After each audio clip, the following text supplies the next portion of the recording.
السلام عليكم ورحمة الله وبركاته. اليوم نتعلم درجات النوم في اللغة العربية. تعالوا إلى السبورة لنفهمها معا. آج ہم عربی میں نیند کی اقسام سیکھیں گے.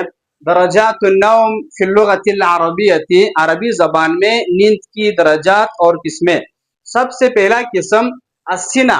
سنة معناها باللغة العربية مقدمة النوم. مقدمہ النوم ای معناها باللغة الأردية، اردو میں معنی یہ ہے نوم کا پہلا مرحلہ. تو آئے قرآن کی طرف چلتے ہیں. قرآن مجید سے ایک مثال اٹھاتے ہیں. لا تأخذه سنة ولا نوم.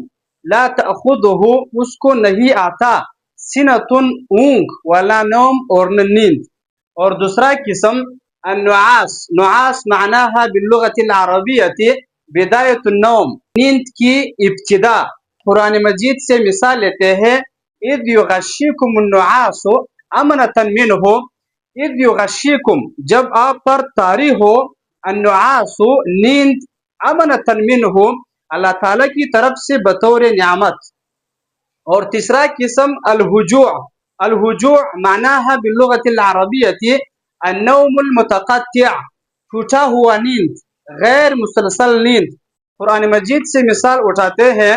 کانو قلیلا من اللیل ما یہجعون. کانو وہ تھے، قلیلا تھوڑی دیر کے لیے، من اللیل رات کے وقت، ما یہجعون سوتے تھے، رات کے وقت تھوڑی دیر کے لیے سوتے تھے. چوتھا قسم نیند کا جو ہے وہ ہے رقود.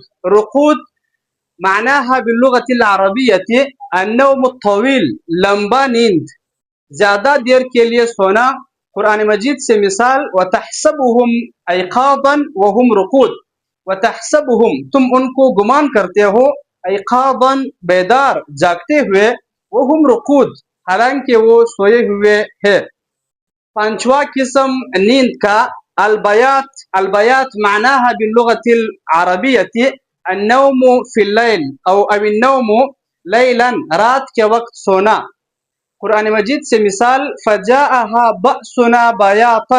فجاءها ان کے پاس آیا، بأسنا ہماری عذاب، بیاتا رات کے وقت. اور آخری قسم جو چھٹی قسم ہے القیلولہ. معناها باللغة العربية النوم في النهار، دن کے وقت سونا، دوپہر کے وقت سونا. اسی آیات کے آخر میں ہے فجاءها بأسنا بیاتا، رات کے وقت عذاب آیا، او ہم قائلون یا دوپہر کے وقت جو کہ وہ سوئے ہوئے تھے، ہمارا عذاب ان کے پاس آیا.